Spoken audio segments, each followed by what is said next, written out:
Hey Mepham, welcome back to the Midweek Update. In today's episode, we take a look at an entrepreneur competition that happened recently, a new soccer team that will be coming to Long Island, a Valentine's Day fundraiser for students, government, and a new beam production that you may have been a part of. This week on this week's Midweek Update. I'm Jake Maxwell. And I'm Luke Paingankar, and welcome back to the Midweek Update, with a B&B show that brings you closer to the people and places around the Mepham community. So Lucas, are you excited for Valentine's Day? Honestly, I don't think it's that kind of a big deal. The only thing I like about Valentine's Day is all the chocolate. Really? Well, let's get some other people's opinions on this holiday. What is your favorite Valentine's Day candy? Mine is just chocolate. What's Sour yours? Patch Kids. Gotta be Sour Patch Kids. Sour Patch Kids? Yeah. What, you don't like Sour Patch Kids? When do they give Sour Patch Kids for Valentine's Day? Like, you can make them into hearts, like sweet, sour, like love and hate. Like, sweet is love, no way. sour is hate, yeah. And chocolate's have just you- chocolate. The chocolate is, like, nationally a Valentine's Day candy. Yeah, but But just the Sour Patch Kids are for me. It doesn't have to be national. It's just like my stomach. no, No? not at all. Not at all. Chocolate is on top. Nah, no way. But, well, what type at least? Dark chocolate, milk chocolate, Dark chocolate. dark chocolate? Dark chocolate. If you're gonna pick chocolate, I would have at least said milk chocolate. No Like- way, bro. No? For Valentine's Day? For Valentine's Day. Or maybe get like one of the Ferrero Rochers and get like, I have no idea what that is. Not you Sour gotta Patch Kids. find out. You gotta find out what the Ferrero Rochers are. For chocolate, those are good. For Valentine's, lollipops. It's gotta be. All right, bro. All right, it's gotta be. Strawberry for Valentine's Day. Not like. I mean, just in general with like Dum Dums lollipops. I just like the root beer ones, honestly. Root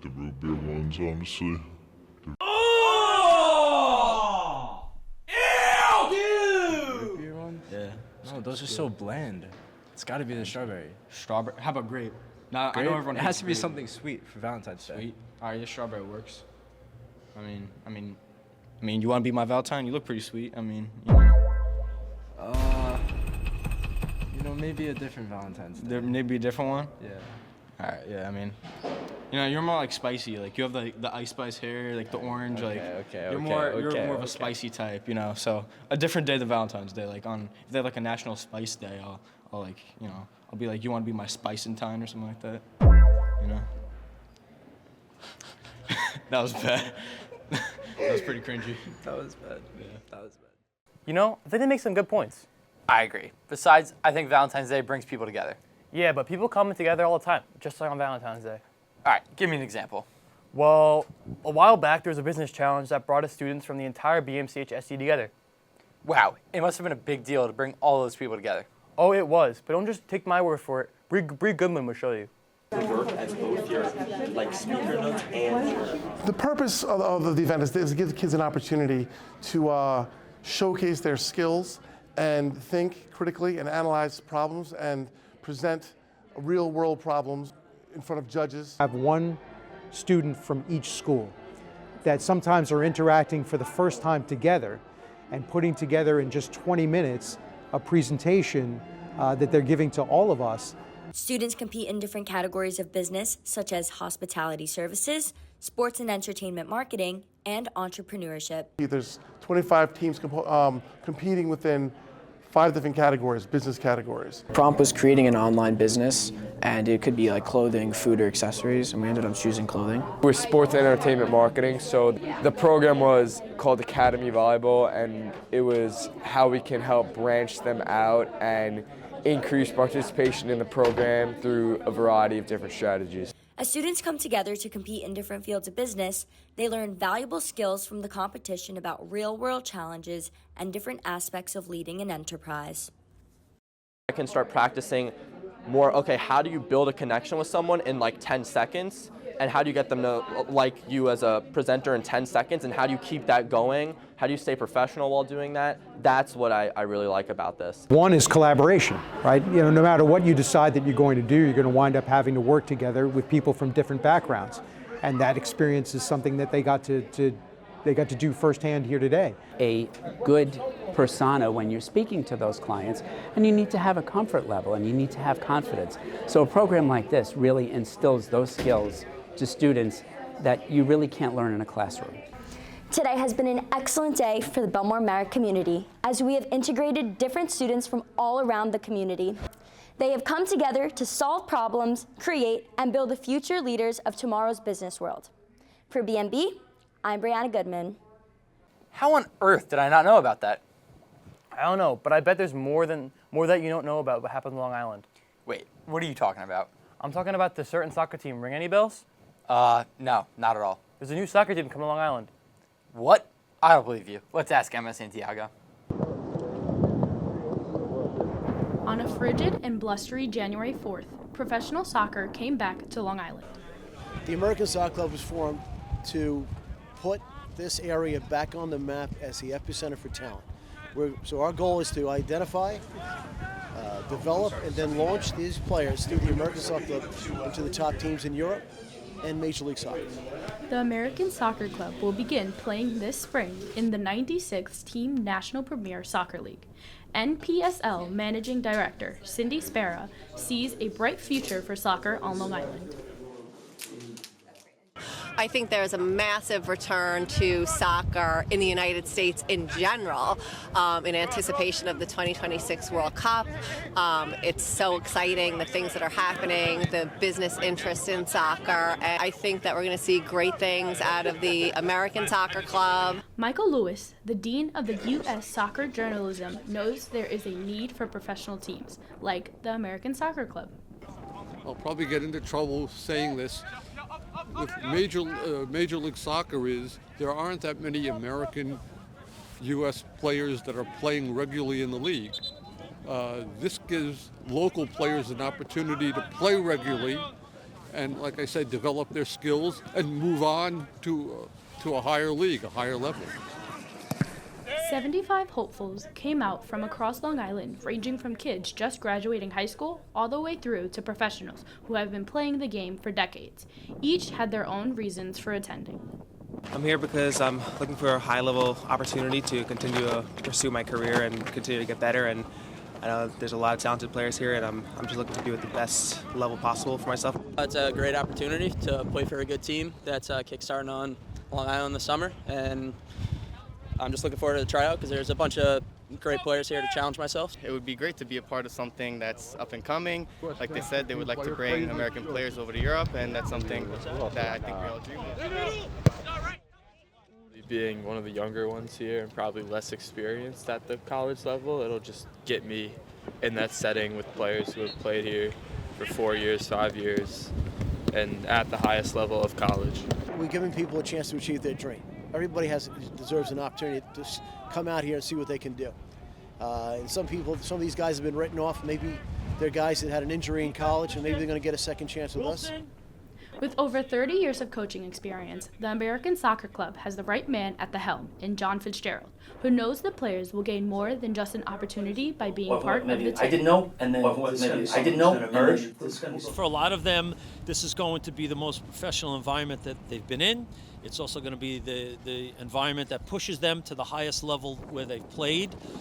So it's going to teach them a little bit more about self-discipline, about themselves, how to take care of themselves on and off the field, and how to have a bit of a professional acumen, if you will, to try to get to the next level. For some of the hopefuls, professional soccer might be the dream, but they came out on this blustery day for the love of the beautiful game. The passion of the game is a lot of fun, and all the guys who are here are very passionate about the game as well. I love playing soccer. My father played professionally in Italy, and I've always been a soccer fan with him, and it just means the most to me to play this game. It's everything I've done for my whole life, and overall I just love it. No matter why they were here or what the future holds for these players in the American Soccer Club, it is clear that soccer is alive and well on Long Island. For B&B, I'm Eva Santiago.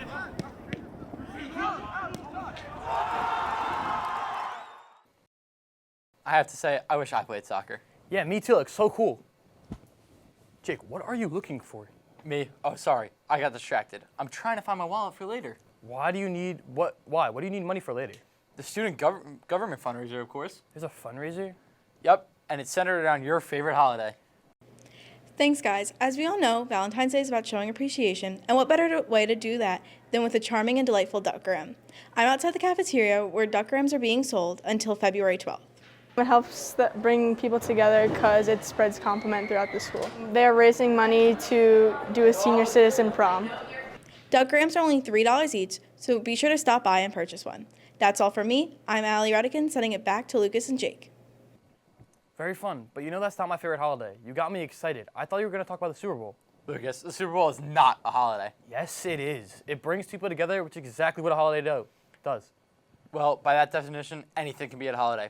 Like when we filmed the Section 8 commercial. Oh, yeah, I remember that. I was wondering how that turned out. You don't have to wonder. We can ask Dana. Thanks, guys. As you have seen in the past, B&B is known for creating news stories, producing short films, covering live sports, but every now and then we get to showcase our skills by collaborating on projects with the district and even the community around us.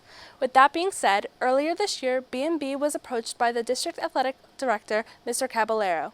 He explained to us that since COVID-19, there has been a shortage in officials for high school sports. This has led to games being canceled and student athletes losing the opportunity to play. Therefore, we decided to help the pursuit of a call to action. Students created a production to film a real-life commercial. This included background actors, extras, and most of all, lights, camera, action.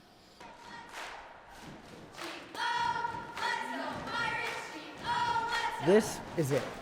Ladies and gentlemen, welcome to a packed Mepham gym for the Nassau County Section 8 Championship.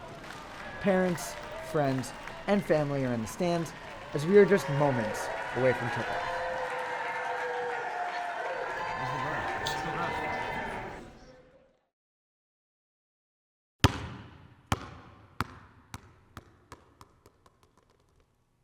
If you or anyone you know would like to be an official of a high school sports, you can scan the QR code at the end of that commercial. That's all from me. Back to you guys in the studio. Thanks, Dana. I can't believe how well that commercial turned out. I agree. I think it's perfect for Section 8. Speaking of Section 8 sports, I think it's time for the sports. Yay, my favorite part. Take it away, Nikki.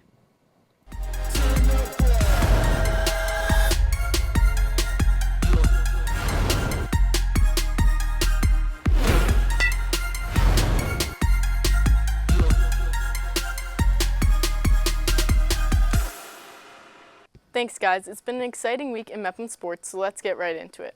First to the court, where the boys basketball team lost to Floral Park 62-30 on Saturday and lost yesterday 68-44 against Long Beach on B&B's Game of the Week. Next, the girls defeated Herrick 60-43 on Friday and were victorious over Glen Cove on Monday. Over to the rink, where the BMC Jesty Bulldogs competed yesterday in their first playoff matchup. The varsity cheerleaders celebrated their send-off to UCA Nationals. Over the weekend, Kickline participated in an invitational tournament, and they earned second in varsity kick and varsity team performance, as well as third in varsity pom and varsity jazz. That's all for me. I'm Nicole Saraceni, sending it back to you guys. Thanks, Nikki, and congrats to the cheer and kickline team. Yeah, all of us here at B&B are very proud.